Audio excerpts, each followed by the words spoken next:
And this Sports Flash is sponsored by Chef IQ, precision cooking, effortless results, chefiq.com. Good morning at 8 o'clock. I'm Tony Pierno. Cam Scatterboo has taken New York by storm with his on-field performance and energetic personality. Last week, Scatterboo became just the second rookie running back in Giants history to rush for 3 touchdowns in the game.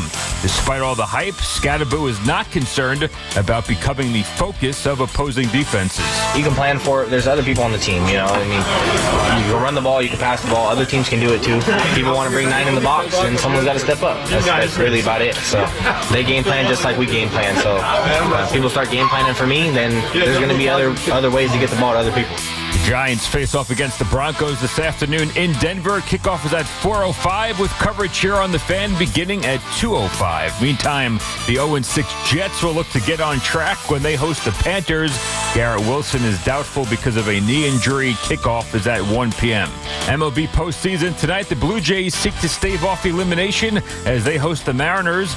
Seattle leads the series 3-2. First pitch is at 8:03 p.m. On the ice last night, the Rangers snapped a 3-game skid as they held off the Canadiens 4-3. The Devils topped the Oilers 5-3. Jersey has won 4 straight for the first time since January of 2023, and the Islanders knocked off the Senators 5-4. College football, Oregon blew out Rutgers 56-10. MLS action, the Red Bulls were dumped by Columbus 3-1, and Seattle edged New York City FC 2-1. As a result, the boys in blue will be the 5th seed in the Eastern Conference playoffs. 58 degrees under sunny skies in Central Park, and that's what's happening. I'm Tony Pierno. Talk New York sports here. The Fan.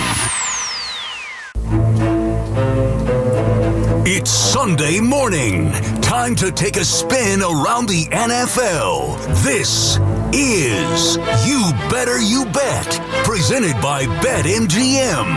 Here's your host, Nick Kostos. What's up, everybody? Happy and merry Week 7 NFL Sunday to you and yours. This is You Better You Bet on the Fan. Nick Kostos here with you for the next 60 minutes, talking all things betting and fantasy. Week number 7 in the National Football League. You can hit me up on Twitter and Instagram at the Kostos.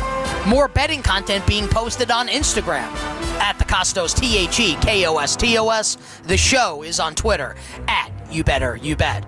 And the show presented today and always by BetMGM. Make it legendary by downloading the BetMGM app and visiting BetMGM.com.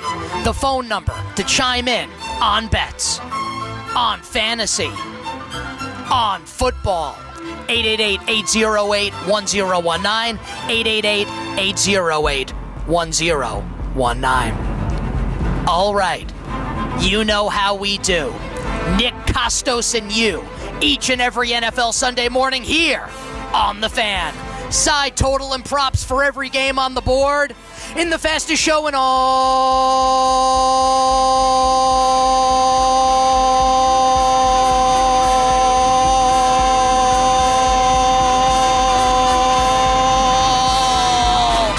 of Wagertainment. Eddie, bring it up!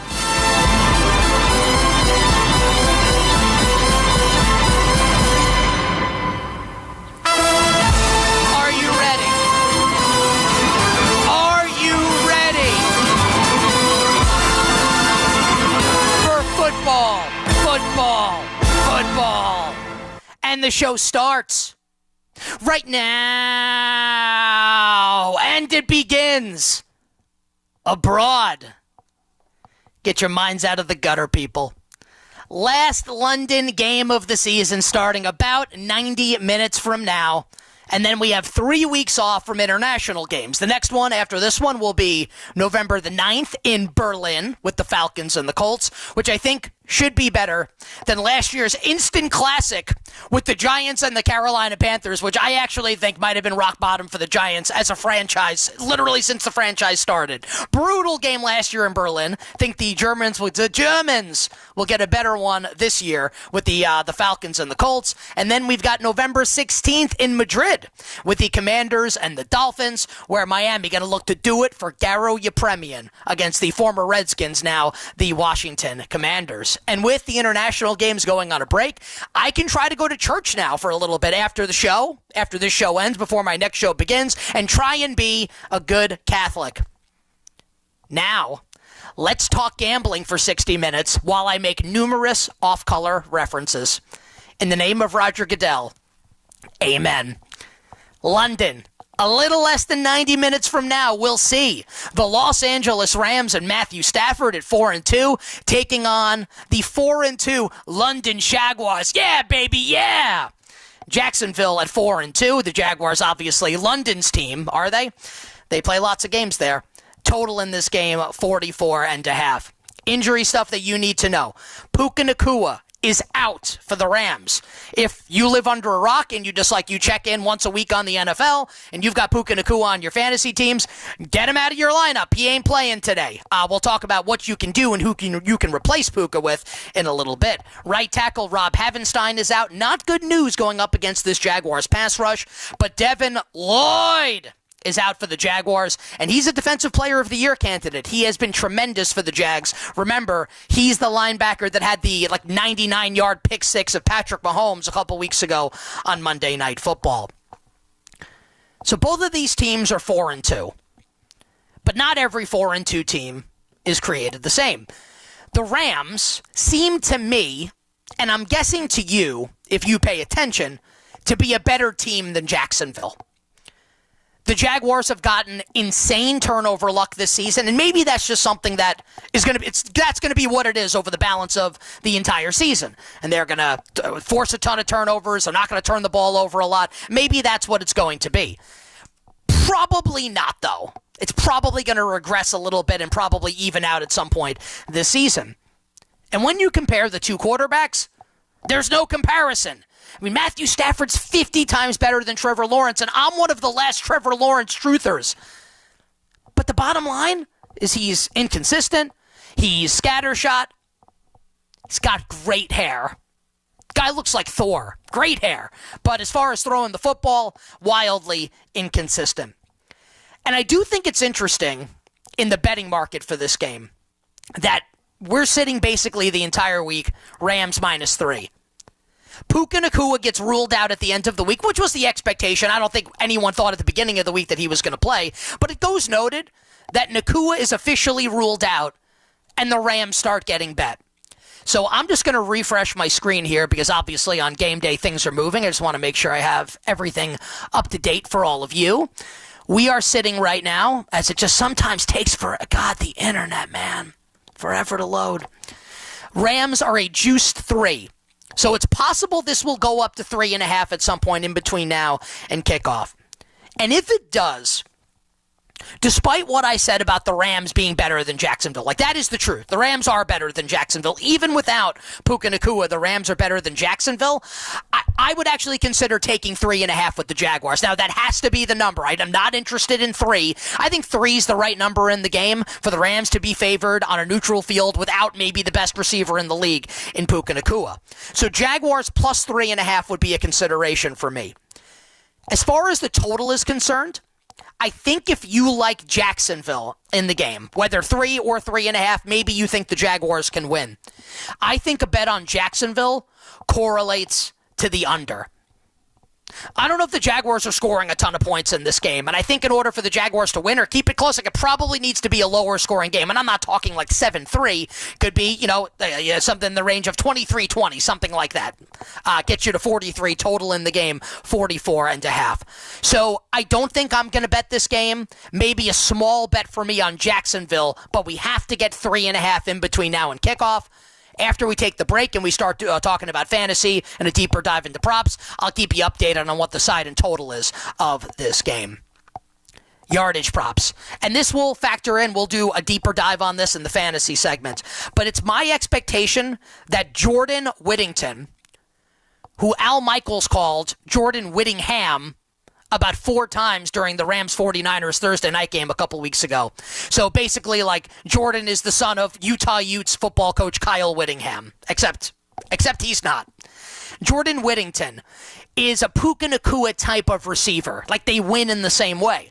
The Rams also have Tutu Atwell, who is like my size, but he runs like a 4.2 40. More of a straight line speed guy. So it's possible that Atwell, who's going to play a lot more in today's game, with Nacua out, can get a couple long passes down the field. But I think Whittington sets up as the one-for-one replacement for Puka Nacua. Now, he's like not even a poor man's Puka Nacua. He's like hobo under the bridge, Puka Nacua. But I actually don't think he's bad. It's just that Puka's great. Whittington's receiving yards prompt 37.5. I like that over. And I do think that Brian Thomas Jr. will beast against these smaller Rams corners. If it's up to you if you want to play it or not. We'll talk about Brian Thomas and Travis Hunter more in the fantasy segment. Anytime touchdown bets. And I just want to reiterate here, because I get some notes from people on the anytime touchdowns. Like, I'm not the type of anytime touchdown bettor. Like, I'm not betting Kyron Williams to score a touchdown. I'm not betting Devontae Adams to score a touchdown. Like, I'm not betting Travis Etienne to score a touchdown. And maybe that's your MO, right? You would rather, as opposed to sprinkling the board on a bunch of long shots, you want to bet someone who's, what you would consider to be your sure thing. And it's totally fine if you want to do that. There's more than one way to skin a cat. So the way that I like to do this with the anytime touchdowns, and I do it every week, I like to spread it out on guys that I think are long shots that I think have a better shot of scoring than the betting market indicates. These are meant to be small money bets. So, like, if we cash a couple of them, it pays for everything and then some. Like, that's the goal for me with these anytime touchdown bets. If you feel differently and want to bet them differently, it's a free country. Do whatever the hell you want. And with that, here are some ridiculous long shot bets to score touchdowns in today's game. The Los Angeles Rams have a receiver. I am not making this up. I actually own him in 2, insane IDP, individual defensive player, dynasty leagues I'm in, where you have 50-man rosters. These leagues are the best if you love fantasy football. The receiver's name for the Rams is Kanata Mumfield. And when I say his name, I think of I sing it in my head like Cruella DeVille from 101 Dalmatians. Kanata Mumfield, Kanata Mumfield. He's going to play with Puka Nacua out, Kanata Mumfield to score a touchdown today for the LA Rams. Let's also take a look at Rams' second-round rookie tight end, Terrence Ferguson, Clarissa's brother. And then the Jaguars play 3 tight ends. The guy that plays in the hurry-up offense and 2-minute offense is LaQuint Allen, the running back out of Syracuse. Those 3 players, small money bets, beer or pizza money, to score a touchdown. Okay, to the 1 o'clock slate we go. As the Kansas City Chiefs host the Las Vegas Raiders, somehow only one game separates these 2 teams in the standings. The Chiefs, 12-point home favorites, total 45.5. Unfortunately, the next big thing, Brock Bowers, out again for the Raiders. He's doubtful. He's not going to play. Michael Mayer will be the Raiders' top tight end. Jacoby Myers going to be called a game-time decision here. Injury attorneys. Jacoby and Myers. We don't know if he's going to play. Keep an eye on that if you have him in fantasy. It feels like he may be on the wrong side of a game-time decision. We won't know for sure until 11:30 a.m. Eastern Time. A lot of talk right now in sports media and sports fans, and I talked about it with BT and Sal when I was on with them on Friday. I'm on with them every Friday, 12:40 p.m. Eastern Time. That there might not be right now one great team in the NFL. And when you look at the records, I mean, you can certainly understand why. I actually strongly disagree with the assertion that there is no great team right now in the NFL. The Kansas City Chiefs are the best team with a bullet. And if you're tired of hearing that and you have Chiefs fatigue or CDS, Chiefs derangement syndrome, and this is kind of like with the Patriots and you're just sick of hearing it and you're sick of hearing about Mahomes, buddy, let me channel my inner Wade Barrett here. I've got some bad news for you because this team is awesome. And Rashee Rice is back now. So Patrick Mahomes is kind of elevated. He's the MVP favorite now, by the way. So like this Chiefs offense is about to rain hellfire and brimstone. My God, it's Kane. About to rain hellfire and brimstone on NFL defenses for the rest of the season. And Mahomes has been doing this without Rashee Rice. And now their best receiver is coming back. I mean, I don't anticipate this going well today for the Las Vegas Raiders defense. And as far as the Raiders go, this team is horrific. Now, Willa Ford sang in the early 2000s, "I Wanna Be Bad." Great music video. The Las Vegas Raiders want to be good. Like, there are some teams like the Browns want to be bad, and they are bad. The Raiders desperately want to be good, and they're absolutely terrible. Last week, they beat the Tennessee Titans. Great. The Titans fired their coach after the game because he's so brutal. We'll talk about them in a little bit. And the offense averaged 4 yards per play against Tennessee. Please. Geno Smith is awful, despite the fact that all these curtain jerking jabroni film analysts on Twitter who are licking Cheeto dust off their fingers in between bong rips, watching just like the game replay. Let me tell you why. Actually, here's my think piece. Here's why Geno Smith is actually better than Patrick Mahomes, because he steps up and navigates through the muddy pocket. The muddy pocket, like we're talking about which SUV you should buy, like for your family, right? For your 2 kids and for your wife. What a joke this is. Pete Carroll's in full dinosaur mode. Chip Kelly needs to go back to coordinating college offenses. I don't think the betting market is there yet on how good the Chiefs are, and I don't think the betting market is there yet on how bad the Raiders are. Give me the Kansas City Chiefs. I'll lay the 12 today against Las Vegas. 1 yardage prop, and The Chiefs' offense is a little difficult right now just because we don't know how this is going to look with Rashee Rice. My guess is you see a little less Travis Kelce because they win in the same areas of the field. And I think Rice, what he's going to be able to do over the middle of the field is going to take pressure off the outside. So let's take a look at James's son, Xavier Worthy, over 44.5 receiving yards. Anytime touchdowns. More on this coming up in the fantasy segment. But the Raiders' new number 3 receiver is their second-round rookie receiver, Jack Besh, whose name sounds like John Tesh. Da da da da da da da da da da da da da da da da da. I'm actually gonna give you a Knicks nugget at the end of the show, a New York Knicks nugget. Bears and the Saints in Chicago. Chicago is a 4.5-point home favorite. The total is 44.5. All right, everybody. If you've been listening to the show, and shout out to the people watching the show on YouTube, you know, if you've heard this show for any amount of time, that we eventually reach the point in the NFL season where I become like a meteorologist. And trust me, I don't want to be one. Although I will say, the only people that get to be wrong so explicitly, just wrong, more often than weathermen and get to keep their jobs are people that give sports betting picks. Hey, great to see you, everybody. Great to be on the show today. So I will be a weatherman for this game and for a couple others because the potential weather in Chicago and the potential weather in Cleveland, we'll get to that game next, could absolutely blow these games up. So here's where we're at right now. The Bears were about a 5.5-point favorite. Now we're down to about 4. The total was about 47.5. Now we're 44.5. That is a gigantic move towards the under. Because the wind is expected to be brutal. What a shock, right? Like mid-October in the Windy City, the wind's expected to be bad. So I say this every year, and really I'll say it every show when there's, just in case we have new listeners and viewers. So apologies if you've heard this before.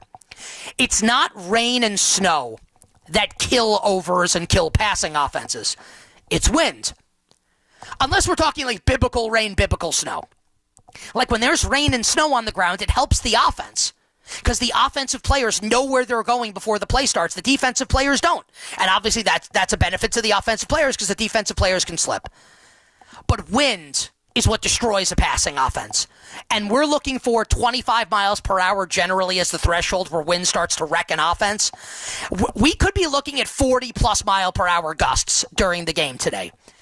As of right now in Chicago, and I have this up here because this is This is kind of like the kind of stuff you have to do when you're handicapping games this time of year. It is not terrible at this moment right now in Chicago. And let me just see exactly what it is. We're at about 15-mile-per-hour gusts at this moment. But we could get to game time, and we're talking 40 miles per hour. And if it's 40 miles per hour, passing offenses are not going to be non-existent, but it's going to be very difficult to get the ball down the field. So this is going to require from you, the listener, you, the viewer, a little work on your part. Or you could just check out my national show from 11 a.m. to 1 p.m. today, when we'll give you an update and be able to accurately tell you what's happening with the weather. If the wind is terrible, it absolutely helps the Saints keep this game close. Because if there's no wind, Caleb Williams is just going to carve them up like a Thanksgiving turkey down the field. The Saints can't cover down the field. And that's what the Bears want to do. They want to attack you down the field. But maybe they can't. And that's why you're seeing the Saints get bet and the total getting bet down, because of expectations about this wind. But if we get towards kickoff and the wind is not that bad, the Bears could win this game by double digits. So it's absolutely impossible for me to tell you what's happening in the game, because I don't know what's happening with the wind. We'll know as we approach kickoff at 1 o'clock Eastern time. Yardage prop, assuming that the wind is not absolutely terrible. I love this bet. Bears rookie tight end Colston Loveland, who did not have a big statistical game on Monday night in the upset win over the Commanders, but is starting to play a lot more. He'll be their starting tight end as the season moves along. You don't draft him 10th overall to sit him behind Cole Kmet. Colston Loveland over 15.5 receiving yards. And I actually like this anytime touchdown bet regardless of the wind. Roschon Johnson, as the Bears are now using 3 running backs coming out of their bye with Swift, 7th-round rookie Kyle Monangai, and Roschon Johnson. Okay, the other wind game is the Browns and the Miami Dolphins in Cleveland, where, again, possible 40-mile-per-hour winds in the forecast. The Browns, 2.5-point home favorites. The total in this game keeps getting bet under, even this morning. We are now down to 35. There are Iowa college football games with bigger totals than this. Crazy.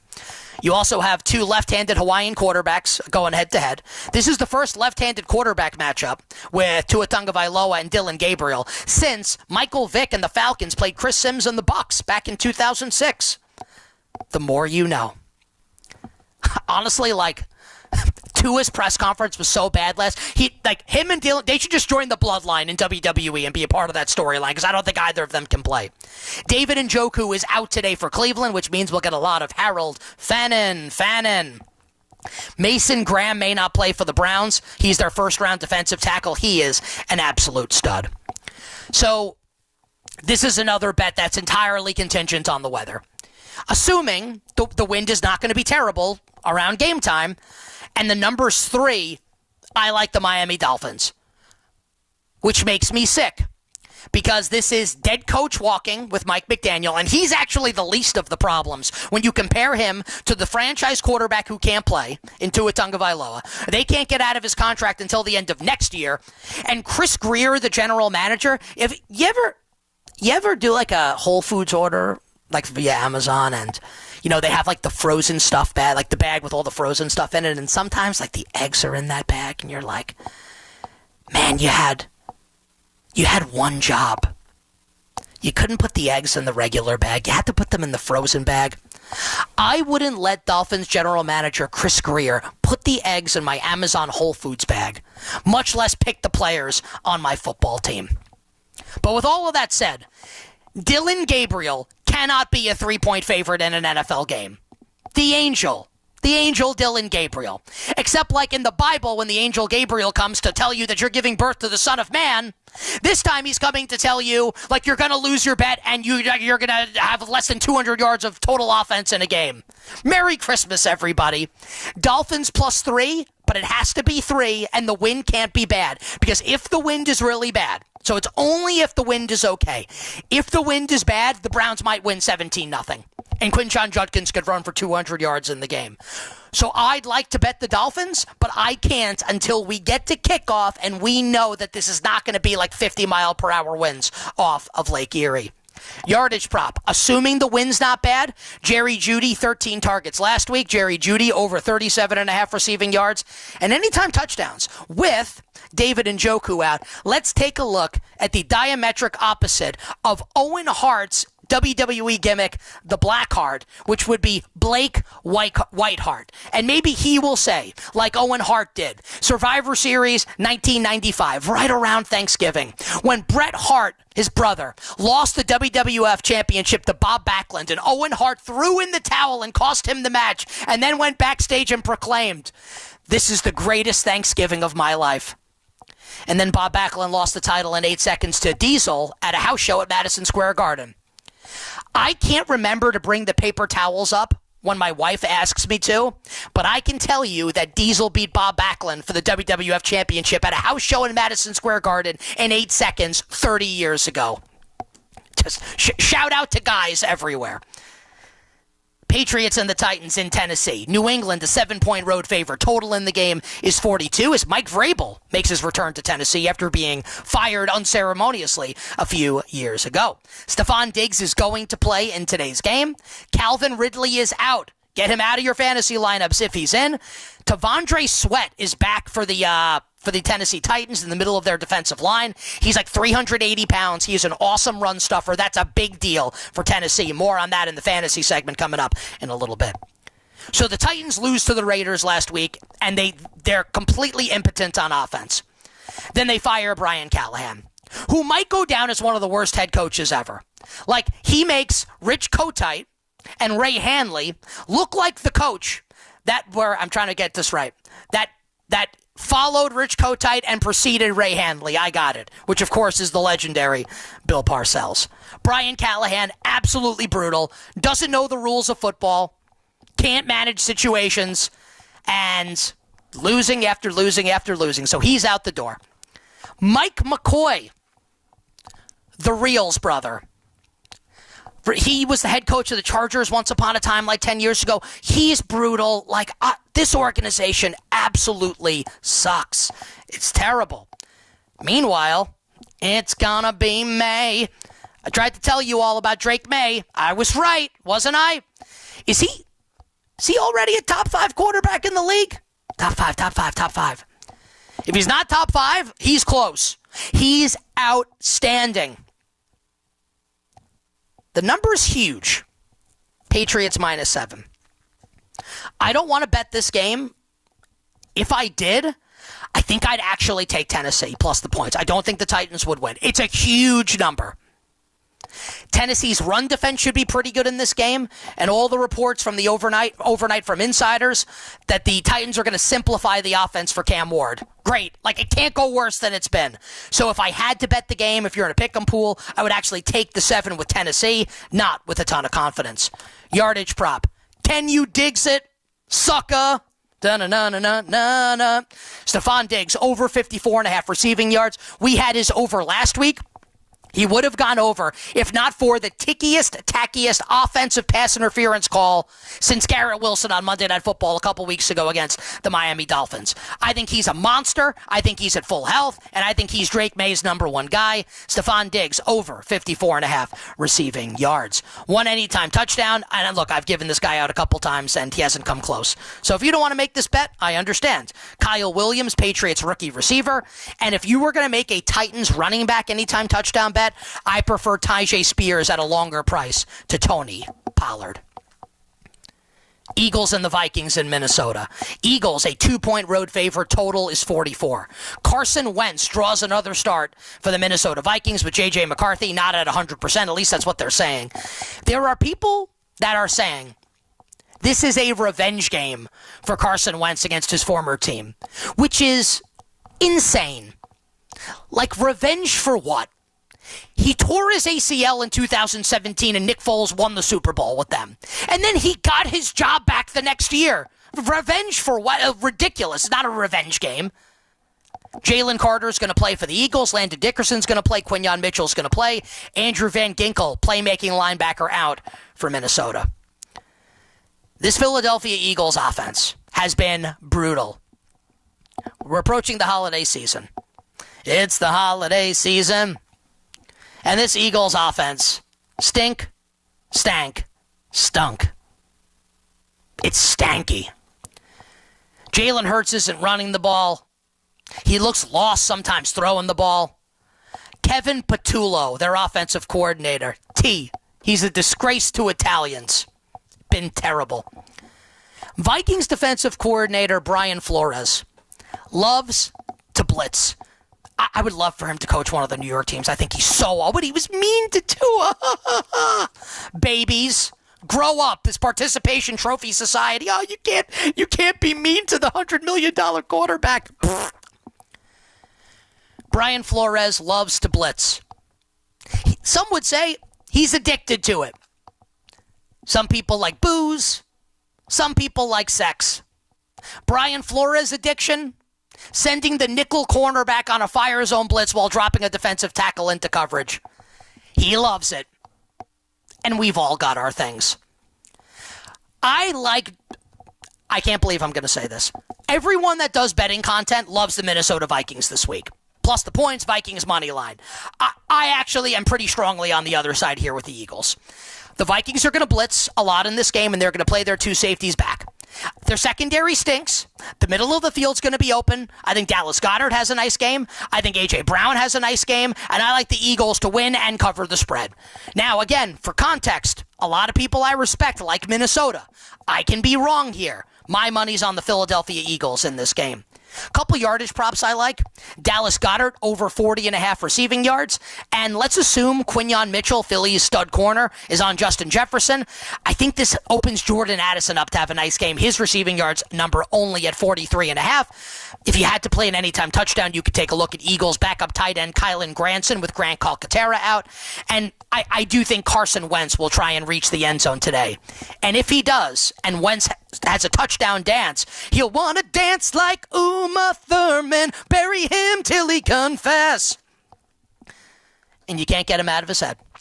Panthers and the Jets. Jets fans, let's talk about your team. Carolina, 1.5-point road favorite. Total in the game, 41. Chuba, Old Mother Hubbard, will be back in this game.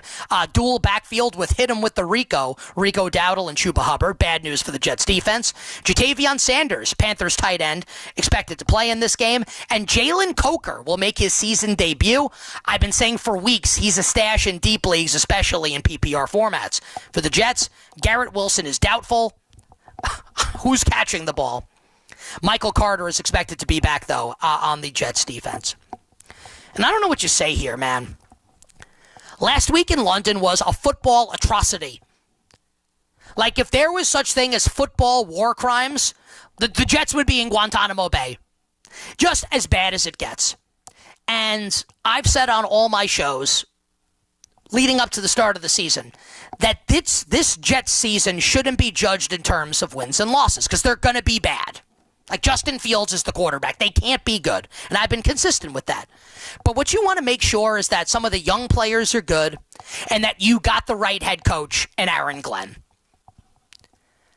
I'll be honest, and I'd love to spin an optimistic tale here. I would be really pessimistic, and I know I'm preaching to the choir, and all the Jets fans agree. So I'm not trying to, like, rub salt in the wound here, but I'm just giving my analysis, right? I don't know where the optimism comes from. It's still early, only 6 games in. Like, there's still a lot of time for Glenn to turn it around. Like, that can happen. It can. But the game management at the end of the first half last week, and then like going forward on 4th and 8 with Justin Fields when he can't complete the forward pass instead of trying a long field goal with Nick Folk, I thought was crazy. So he's obviously been brutal. If you wanted to make a bull case for the Jets today, Bryce Young is 1-17 on the road as an NFL starting quarterback. And the Panthers are 3-3, but this team is no great shakes. With that being said, if I had to bet this game, I would only bet Carolina. I don't know how you make a bet on the Jets here. Justin Fields could get, and I guess the way you make it is if you think Fields gets benched and Tyrod Taylor comes in and they could run an actual legitimate NFL offense. If you had to bet a yardage prop and you're confident in Fields over rushing yards looks decent, 43.5. Anytime touchdown, and I'll talk more about this guy in the fantasy segment. Jets rookie wide receiver, Arian Smith, Emmett's son. To the afternoon slate. All right, Giants fans, let's talk about our team. The Denver Broncos, 7.5-point home favorites against our New York Football Giants. Total in the game, 40.5. Darius Slayton, extremely unlikely to play. John Michael Jingleheimer Schmitz is out at center for the New York Giants. Dre Greenlaw is going to play in this game for Denver as if that defense needed to be any better than it is. It's the biggest game for the Giants since the 2022 divisional round against the Eagles. And hopefully this goes better than that did. Just a massive, massive, massive, massive football game.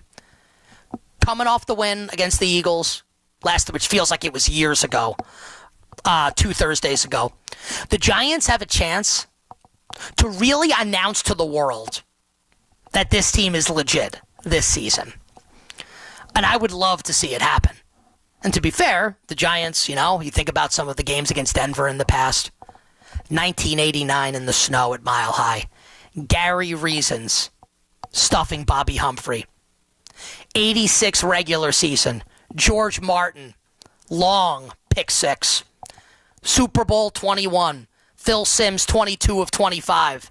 Giants 39. Broncos 20. Hell, we can go to 1998. Kent Graham to Amani Toomer to end the Broncos' hopes of an undefeated regular season. I would love for 2025 to be in the annals of some of those great Giants-Broncos games. The betting market does not think that's going to happen. The Broncos have been bet out from 7 to 7.5, and I am a little concerned about how this Giants offense with Jackson Dart will operate today against this super tough Broncos defense. Now, I'm not going to bet the game. And if I had to, I think I'd actually take the points with the Giants, but I do think this game carries some blowout potential. If you're a huge Giants fan, I'm not saying the Giants can't or won't win. Don't discount this Broncos defense maybe being the best defense in the league. Rookie quarterback on the road against that defense, down some weapons in the passing game, obviously most notably Malik Neighbors. No bet for me on this game. Yardage prop, honestly, it makes me a little nervous because the Broncos defense has been great against mobile quarterbacks this year. Look at last week against Justin Fields. But you know what we're going to do? Shot through the dart, and you're to blame. You give love a bad name. Jackson Dart over 37.5 rushing yards. I don't know how the Giants move the ball, if not with Jackson Dart on the ground. One anytime touchdown bet. Broncos rookie receiver, Pat Bryant. Chargers and the Colts in Los Angeles. LA, a 2-point home favorite, total 48.5.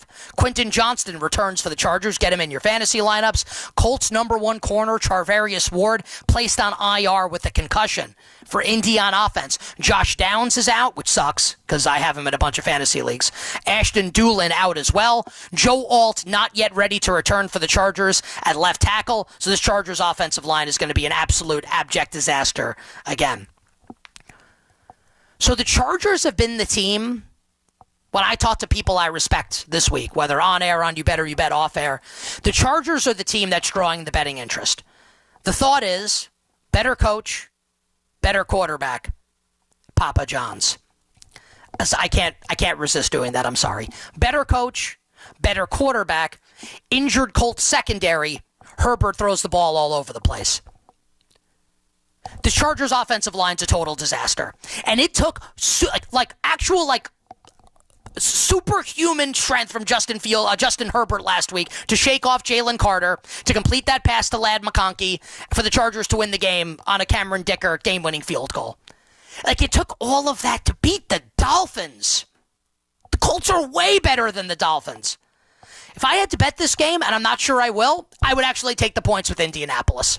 And everyone likes the Chargers. I'm giving that to you for context. If it's me, I am only betting the Indianapolis Colts. Yardage prop. Alec Pierce. He's really good. Actually, he's really good. More than just a straight line wide receiver. Alec Pierce over 35.5 receiving yards. This one will make you sick.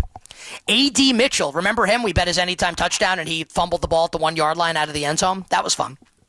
He's going to play today with Downs out and with Doolin out. A.D. Mitchell, the report, anytime touchdown. Cowboys and the Commanders in Dallas. Dallas, a 1.5-point home favorite, total 54.5. Washington was going to be about a 2-point favorite in this game. The reason why we flipped, the injury situation, bad for Washington, good for Dallas. And pay attention if you play fantasy football. Terry McLaurin, out for the Commanders. Deebo Samuel, out for the Commanders. Get him out of your lineups. Noah Brown's already on injured reserve. And for Dallas, CeeDee Lamb and Kevontae Turpin are back. Get CeeDee Lamb in your lineups. Trevon Diggs, though, is out for Dallas. A concussion at home during the week. It's kind of like a weird story, but he's not going to play. I was all set to bet the Commanders in this game when I thought McLaurin and Deebo were going to play. I guess you can still make that bet. And to be fair, it does feel like the total's 54.5. Like both offenses are expected to have a lot of success. It does feel like team with the ball last wins the game. I guess if I had to bet it, I'd still bet the Commanders just because I love Jaden Daniels. But man, this could really, really go either way. And I'm not sure what I want to do here. I do think in the futures market, this game's fascinating. This is kind of like a de facto, not full-on elimination, loser leaves town match sort of game. But as far as the playoffs go, look at the NFC standings. Neither of these teams can afford a loss. The Commanders really can't. With their 3 losses this season, all to NFC playoff contenders, with the Packers, with the Atlanta Falcons, and the Chicago Bears this past Monday night. So huge real-life game here. Commanders if I had to, but I understand why the Cowboys are now a favorite. Yardage prop, CeeDee had a little lamb. His receiving yards prop is 77.5.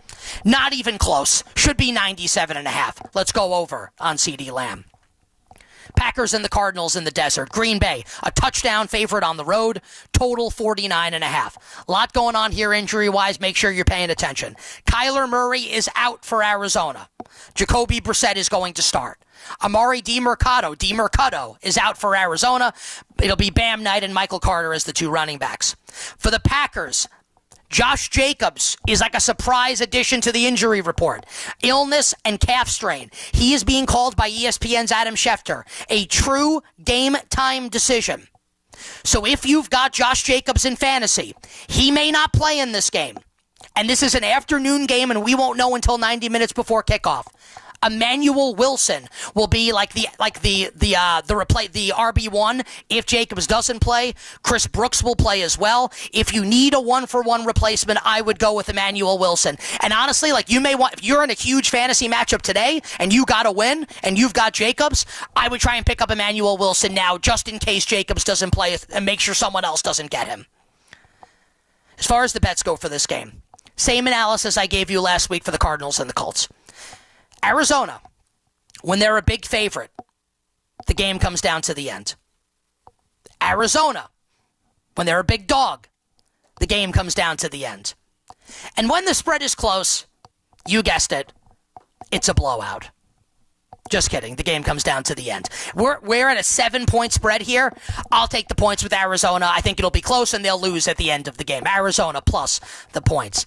Yardage prop is a little difficult here with Marvin Harrison now going to play a full game. He was concussed. He's back. He'll play today. He went out early in last week's game against the Colts. I kind of like him and Trey McBride. Make me choose. I'll take Trey McBride, but I think both could have decent games. Anytime touchdown. Packers number 2 tight end, Luke Musgrave.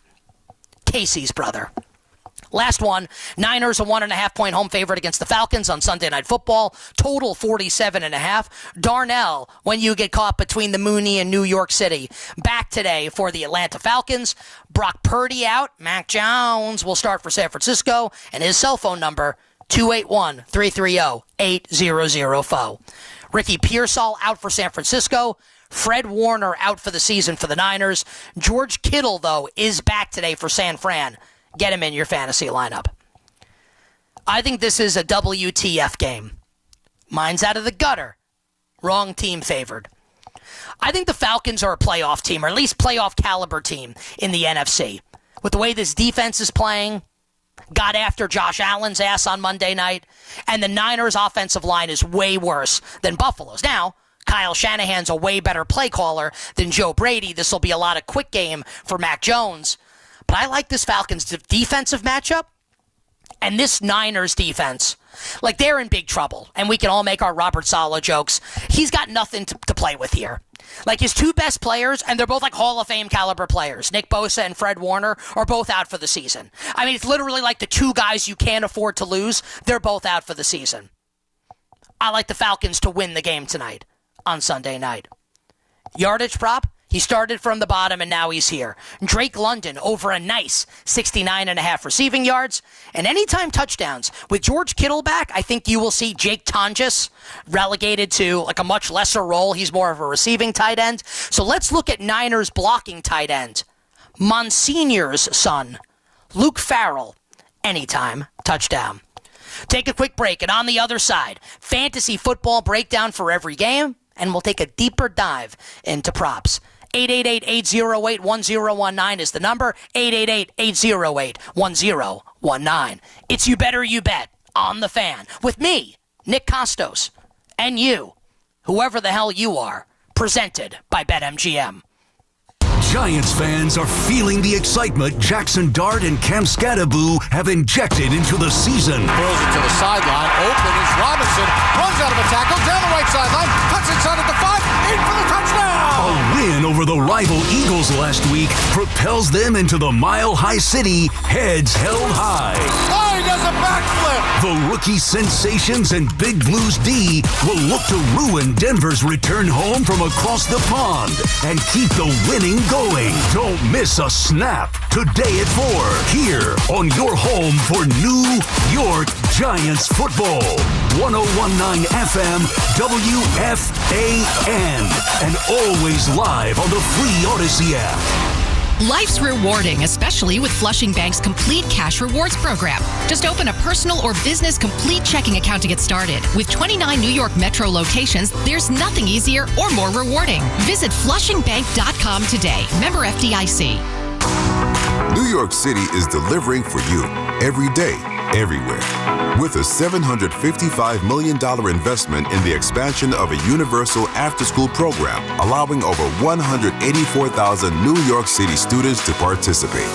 With better schools building brighter futures, NYC is delivering for families, making this the best place to raise yours. Find out more at deliveringforyou.nyc. Luxury just got tripled with Mercedes-Benz of Edison, Union, and Freehold, New Jersey. 3 powerhouse locations, 1 legendary name. Ray Katina. More selection, more convenience, and more ways to drive excellence. Experience the power of 3. Visit benzfam.com. Actual price will depend on product and subscription plan. Featured products are compounded drug products, which the FDA does not approve or verify for safety, effectiveness, or quality. Prescription products require an online consultation with a healthcare provider who will determine if appropriate. See website for details, restrictions, and important safety information. Want a boost in and out of the bedroom? Hims has you covered. Introducing a new 2-in-1 approach to level up your game. Tadalafil for better bedroom performance and zinc for testosterone support. Put it all together and you've got what you need to turn things all the way up. Getting started is simple. Just go to hims.com/joy to start your free online visit. Through Hims, you can access ED treatments including pills, chews, and more. 100% online. No office visits, no pharmacy lines. Just fill out a simple intake form and a licensed medical provider will determine if treatment's right for you. If prescribed, it ships free and discreetly to your door. Find affordable treatment options at up to 95% less than brand names at hims.com/joy. That's hims.com/joy, HIMS.com/JOY. Febreze. It's a classic odor tale. You fried fish for dinner, cleaned up, but the smell is still in the house. And the neighbors are coming over for game night. They're on their way. And then you spray Febreze Air Mist. Febreze Air starts working instantly to fight even your toughest odors, so you go from fish to fresh like that. Now all you have to worry about is Pam cheating at charades. Breathe happy, Febreze. La la la la la. Every morning, we rise and shine, make breakfast, and brush away the night's rest. These routines help us start the day off right. Nature-Made vitamins are a simple step in that daily care regimen. Multivitamins with daily essentials, clinically studied probiotics for gut health support, magnesium to help relax the body. Nature-Made is made to care for you. every day. These statements have not been evaluated by the Food and Drug Administration. These products are not intended to diagnose, treat, cure, or prevent any disease. Find excellence in every detail in a new Volvo. At Volvo Cars Ramsey, 8-time winner of the Volvo Excellence Award, you'll find excellent offers. Find our entire inventory at VolvoCarsRamsey.com. Find excellence at Volvo Cars Ramsey. Talk New York sports on the Fan. You can't count on much these days, but you can always count on Sundays with the NFL on CBS and Paramount Plus. Watch your local NFL game live every Sunday this season, all the way through the AFC Championship game. Visit ParamountPlus.com/NFL to get started today. Dunkin's $6 meal deal is kind of wild. You get a bacon, egg, and cheese sandwich, 6-piece hash browns, and a medium hot or iced coffee, all for $6. That's the main character meal energy you need this fall. Get it now in Dunkin' stores or order ahead on the Dunkin' app. No substitutions. Participation and times may vary. Offer price varies in California and Hawaii. Limited time offer cannot be combined with other offers. Exclusions and terms apply. This is the story of the one. As a custodial supervisor at a high school, he knows that during cold and flu season, germs spread fast. It's why he partners with Grainger to stay fully stocked on the products and supplies he needs, from tissues to disinfectants to floor scrubbers. All so that he can help students, staff, and teachers stay healthy and focused. Call 1-800-GRAINGER, click Grainger.com, or just stop by. Grainger, for the ones who get it done.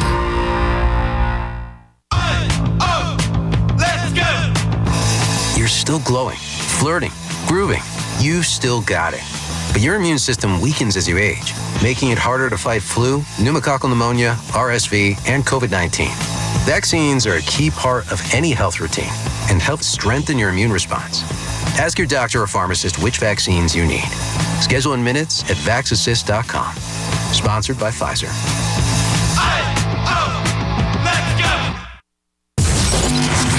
Real sports talk for real fans with real opinions. The Fan, 101.9 FM, and always streaming on the Odyssey, iHeartRadio, and TuneIn apps. It's Sunday morning. Time to plug into everything NFL. Time for your best bets and fantasy fix.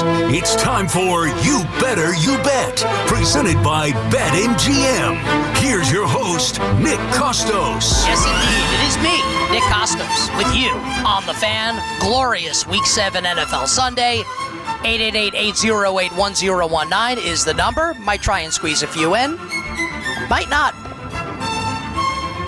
888-808-1019. Before we get to the fantasy and the prop betting nuggets, I promised you an update on the side and total of Rams-Jaguars. We are static. Rams remaining a juiced 3-point favorite, total 44.5. I don't think we're going to go to Rams minus 3.5. If we do, I'll place a small bet on the Jacksonville Jaguars. All right, fantasy and prop betting nuggets now for every game as we dive deep. How deep? Rams and the Jaguars in London. Mentioned Jordan Whittington and Tutu Atwell at the start of the show. My best guess for what the Rams do on offense. Well, first off, Devontae Adams is going to have 1 billion targets today. So you start Devontae, you always do, with confidence. Today, he's like full-blown wide receiver 1 with Puka Nacua out. We've also seen Kyron Williams like fully take over the Rams backfield the last few weeks. Blake Corum has barely played the last 2 games. So Kyron, like an absolute stud today. Jordan Whittington, to me, is the 1-for-1 Puka replacement, which doesn't mean that Tutu Atwell can't have a nice game. And the thing with Tutu is, like, his straight line speed, he can have like 3 catches for 120 yards and a touchdown. Like, that's kind of his game. Whittington's more like 6 catches for 55 yards. Make me pick one for fantasy or prop bets, I'll take Whittington, but I think there's a case to be made for Tutu Atwell. For the Jags, Brian Thomas Jr. is coming on strong. He should be able to beast against these smaller Rams cornerbacks. I'm starting him with confidence today. The Travis Hunter stuff is absolutely maddening. It really is. His talent is through the roof. He doesn't know, like the offensive playbook. He doesn't know where he's supposed to line up. Lined up off sides last week and cost Brian Thomas a long touchdown. 7 targets last week, 4 catches, 15 yards. It's brutal. Like, he's killing fantasy teams, including a couple of mine. Now, Liam Cohen Jaguars head coach, said this week that they're going to try and scheme up more targets for Hunter where he's the number one option. I'll frickin' believe it when I see it with Travis Hunter. If you can bench him and you've got someone else, I would not play Travis Hunter while acknowledging he could blow up today. I will believe it when I see it with Travis Hunter. But look, it's your team. Make whatever decision you want. Raiders and the Chiefs. I am nervous about Ashton. That Gucci, that Genti, that Prada, that BCBG Burberry, Dolce & Gabbana. I think the Raiders are going to be down big in this game. Is Genti going to play when they're down by 17 and they have to come back and they're passing on every play? Maybe. You're still starting Ashton Genti. I'm just saying. If Jacoby Myers does not play, and even if he does play, deep fantasy leagues, especially PPR formats, you need to keep an eye out for Jack Besh, Raiders' second-round rookie receiver, who played a ton last week for Vegas. And if Myers doesn't play, I think he's the biggest beneficiary of that absence. Michael Mayer, I think, is a fine start today, especially if you've got Brock Bowers. Bowers not expected to play. If you've got Rashee Rice, congratulations if you've made it and you're in contention in your fantasy league, because he's about to be the Chiefs' number one receiver the rest of the year, and he's nasty. My guess as to the trickle-down effect is that Travis Kelce takes a hit. I think it helps Xavier Worthy. It hurts Juju Smith-Schuster, probably hurts Hollywood Brown for the Chiefs. Saints and the Bears. Assuming that the wind is not a huge issue in this game, I like Colston Loveland and Luther Burden, the Bears' two rookie skill position players. I'm stashing Burden wherever I can, and I think Colston Loveland needs to be owned. For the Saints, make sure Kendre Miller is owned in fantasy leagues. And we did see Kyle Monangai, Bears' rookie 7th-round running back, get more burn last week coming out of the bye. I don't think you can start him today, but DeAndre Swift is not 100% going into this game. Dolphins and the Browns. This could be like the Quinshon Judkins 170-yard game. If the wind's terrible, the Miami Dolphins cannot stop the run. Browns pass catchers are so hard to handicap. Jerry Jeudy, 13 targets last week, but Isaiah Bond plays a ton. Harold Fannin should get a lot of targets today with David Njoku out, but again, we don't know what the wind's going to be like. It's just really tough to say. For Miami, we know where the ball's going. Achane, Waller, Waddle, and the other team. Patriots and the Titans. I love Stephon Diggs here. Absolutely love Stephon Diggs. If you made me pick a Patriots running back, I would choose Travion Henderson over Ramondre Stevenson, with the thought being Stevenson more of an in-between-the-tackles runner, and the Titans have both of their defensive tackles who are both awesome. Jeffrey Simmons and T'Vondre Sweat both in the lineup today. I would temper my expectations for Ramondre Stevenson. I think Travion Henderson should, on paper at least, be able to have a better game. With Calvin Ridley out, I would rank the Titans wide receivers in this order. Alec Ayamaner, number 1. Chimere Dike, number 2. Van Jefferson, number 3. Tyler Lockett, number 4. What a depressing sentence. And I actually like Tyjae Spears in today's game. Honestly, a little more than Tony Pollard, with the Titans as huge dogs and Spears is going to play on passing downs. Eagles and the Vikings. Obviously, you start Justin Jefferson despite the matchup against Quinyon Mitchell. Love me some Jordan Addison. Love me some Dallas Goedert. Panthers and the Jets. I think you can start Rico Dowdle and Chuba Hubbard. Hit him with the Rico, old mother Hubbard. I like both of them today. Ted McMillan is obviously a must start, and if you don't have to start Jalen Coker today, but make sure he's not on the waiver wire, especially in deeper leagues. For the Jets, you start Breece Hall with confidence. Outtouched Isaiah Davis 40-7 in the 2 games since Braylon Allen got hurt. He should get a ton of run in the game. Passing game-wise, Mason Taylor's the only pass catcher you can trust, and trust in quotations. Can you trust him? And I wouldn't be shocked if Arian Smith had a long catch in this game for the Jets. Lazard stinks. Josh Reynolds stinks. Maybe Arian Smith stinks also. But maybe he doesn't. We don't know the answer to that question just yet. Broncos and the Giants. J.K. Dobbins is the running back to trust and to start here in the Broncos backfield. Obviously, you are starting Cortland Sutton as well. The rest of the Denver pass catchers, play pin the tail on the donkey blindfolded. Troy Franklin's probably the best bet, but it could be Marvin Mims. This is why he's hot. It could be Pat Bryant. Could be Evan Engram. Really tough to say. For the Giants, are you really starting Lil Jordan Humphrey? Really? You can start Wan'Dale Robinson. You can start Cam Scatterbo. If you need him, you can start Jackson Dart, definitely in 2 quarterback leagues. Tyrone Tracy's like borderline irrelevant right now. I'm holding him where I can, though, still in fantasy leagues. Colts and the Chargers, this is like a start everybody game. You start Pittman. You start Warren.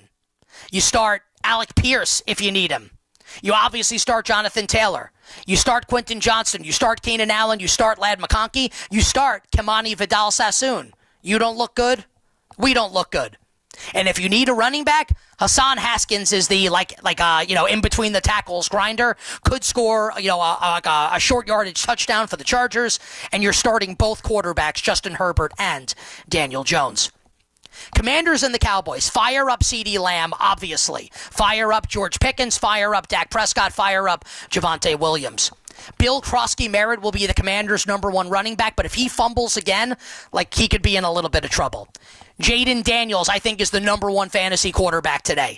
But it's hard to trust the pass-catching core with McLaurin and Debo out. If I had to rank them, Luke McCaffrey 1, Jalen Lane 2, Chris Moore 3, Zach Ertz should get a ton of targets today at tight end. John Bates could see some targets as well at tight end for the Washington Commanders. Packers and the Cardinals. If Josh Jacobs can't go, he's being called a game-time decision. Emmanuel Wilson profiles as Green Bay's number 1 running back. Chris Brooks would be the Green Bay RB2. In the Packers passing game, I want to trust Matthew Golden and Tucker Kraft. For Arizona at running back, give me Bam Knight over Michael Carter. If I had to choose between the two, Knight more likely to score short yardage touchdowns. And I don't think Greg Dortch is a terrible start in deep PPR formats. Falcons and the Niners, this is like you start everybody. You start Bijan. If you need Algier, you can start him. Drake London, obviously. Be careful with Darnell Mooney coming off the injury. If you need him, I think you could do worse. McCaffrey, obviously. George Kittle, obviously. Kendrick Bourne and Jawan Jennings, obviously, as well. My best bet for today, the Kansas City Chiefs against the Las Vegas Raiders. Just a little bit on the NBA season, which is starting on Tuesday, and I'm going to slant this entirely towards our New York Knicks. I think this is the most exciting Knicks season, I don't know, since Patrick Ewing? That's fair to say, right? Since Ewing's prime? With real, legitimate NBA Finals expectations and aspirations. Shout out to Pablo Torre. The Eastern Conference champion market, and the reason why I'm saying Eastern Conference and not NBA Finals is because I don't think the Knicks can win the championship. And I would love to see it happen. I love the New York Knicks, my favorite basketball team since I was a kid. The West is so much better than the East, and you have to presume, if you're the Knicks, you're a Knicks fan, that you are most likely playing in the finals Oklahoma City, who would destroy the Knicks. Like the Thunder are a death machine of a basketball team. And maybe the Denver Nuggets, who would also wipe the Knicks off the face of the earth. And I don't say that as an anti-Knicks thing. Let's just be totally honest here. Those are the 2 best teams in the league. I don't know that it's close. And I think OKC, the Thunder, are in a tier all of their own. And the price on them is short to win the championship. If I had to bet a team to win the title, forget about taking a long shot for quote-unquote value. Oklahoma City would be my bet. OKC to win the NBA championship. But the Eastern Conference championship market, I feel like, is incredibly fascinating this year. The Cavs are the favorite at plus 220. The Knicks are the second choice at plus 250. Then we have the Orlando Magic at plus 550. They just traded for Desmond Bane this offseason. He comes from darkness. The Atlanta Hawks at 9, the Pistons at 12, the Sixers at 15, the Bucks at 18. You can't trust the Cleveland Cavaliers. Playoff flameouts the last couple of years, including losing to Indiana last year. I know the Knicks did too. And Cleveland profiles as the best team. I don't trust them come playoff time. The Orlando Magic, you could certainly make a case, could win 53 regular season games this year. The Magic couldn't shoot last year. Now they add Desmond Bane. And they do have 3 studs on that roster, all of whom were hurt last year. So if they get better injury luck, could this team win 53 games, win 54 games? Paolo Banchero, Jalen Suggs, Franz Wagner. Orlando, I think, is going to be really good. But we talk about this every year in the NBA, right? Where generally you've got to have some like high-profile playoff failures before you can win a championship. Like the Golden State Warriors in 2015-16 are like the one team that bucks that trend, and they would have lost to the Cavs in the finals if Kyrie Irving and Kevin Love hadn't gotten hurt. So I don't trust Orlando. The Atlanta Hawks are at 9, and the Hawks got Kristaps Porzingis and Nickeil Alexander-Walker and Luke Kennard. They should be much improved. The starting lineup's actually awesome for Atlanta. Are we really going to bet a Trae Young team like to win the Eastern Conference and get to the NBA Finals? Like, I can't do it. The Pistons are at 12. Tough first-round series last year against our Knicks.